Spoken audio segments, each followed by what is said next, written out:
একজন অ্যাডভোকেট ট্রেনের একটি এসি কামরায় যাচ্ছিলেন। কিছুক্ষণ পরে একজন সুন্দরী সেই কামরায় উঠলেন এবং এদিক ওদিক তাকিয়ে ঠিক সেই অ্যাডভোকেট ছেলেটির পাশে এসে বসে পড়লেন। আর তা দেখে সেই পুরুষ যাত্রীটি মানে সেই অ্যাডভোকেট মহা খুশি। দীর্ঘ যাত্রায় এরকম একজন সুন্দরী সঙ্গী পেতে কার না ভালো লাগে। আর সে যদি সুন্দরী হয় মানে ভালো রকম সুন্দরী হয় তাহলে তার কোনো কথাই নেই। যাই হোক, সেই অ্যাডভোকেট মনে মনে খুব খুশি হল। এবার ওই সুন্দরী এবার উকিল সাহেবের দিকে একবার তাকিয়ে আর চোখে তাকালেন, একটু মিষ্টি করে হাসলেন। এই হাসিটা উকিল সাহেবের দেখে মনে হলো, ওফ, তিনি যেন হারটাই একেবারে মিস করবেন। একেবারে কি যে আনন্দ পেলেন সে আর বলে কোনো লাভ নেই। তবুও তিনি একটু অবাক হলেন, হঠাৎ মেয়েটি আমার দিকে এইভাবে মিষ্টি করে হাঁটল। তিনি ঠিক হয়ে বসলেন, ভাবলেন না, আমাকে তারা নিশ্চয়ই একজন মনে ধরেছ, আমি খুব ফিটফাট একজন ভদ্রলোক, এটা উনি নিশ্চয়ই ভেবেছেন। কিছু সময় পরে সুন্দরটি অপর পাশ থেকে উঠে এসে তার গা ঘেঁষে বসলেন। এর আগে যখন বসেছিলেন তিনি উল্টো দিকে বসেছিলেন, মুখোমুখি। এবার তিনি উঠে এসে তার গায়ে ঘেঁষে একটু বসলেন। এবার আরো উকিল সাহেব আরো খুশি হয়ে গেলেন।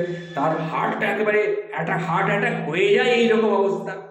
সুন্দরী মহিলা পুরুষটির পেশাগত যে একটা ব্যাপার আছে সেটা কিন্তু তিনি ধারণাই করতে পারেননি।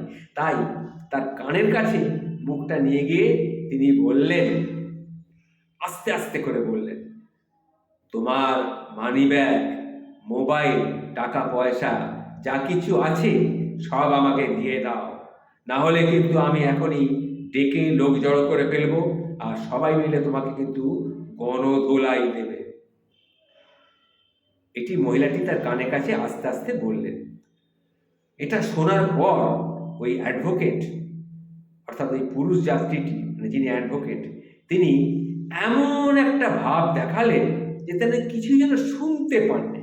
তিনি হাত দিয়ে তখন ইশারায় সেই মহিলাটিকে বোঝাতে চাইলেন যে তিনি কানে কালা, অর্থাৎ কানে শুনতে পান না, বধির, তিনি কানে শুনতে পান না।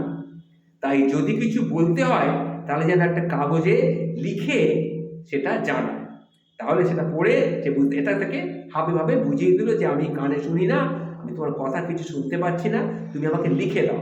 এটা তিনি হাবভাবে বোঝালেন। এই ইশারার মাধ্যমে তিনি তখন তাকে বললেন, অতঃপর পকেট থেকে একটা কাগজ বের করলেন, একটা পেনও তার হাতে ধরিয়ে দিলেন।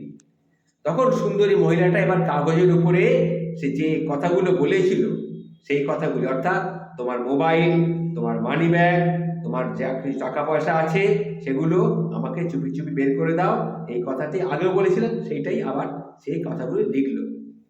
লিখে এবার উকিল সাহেব সেই কাগজটি নিয়ে দেখলেন, দেখে ভাঁজ করে পকেটে রেখে দিলেন এবং হাসতে হাসতে বললেন,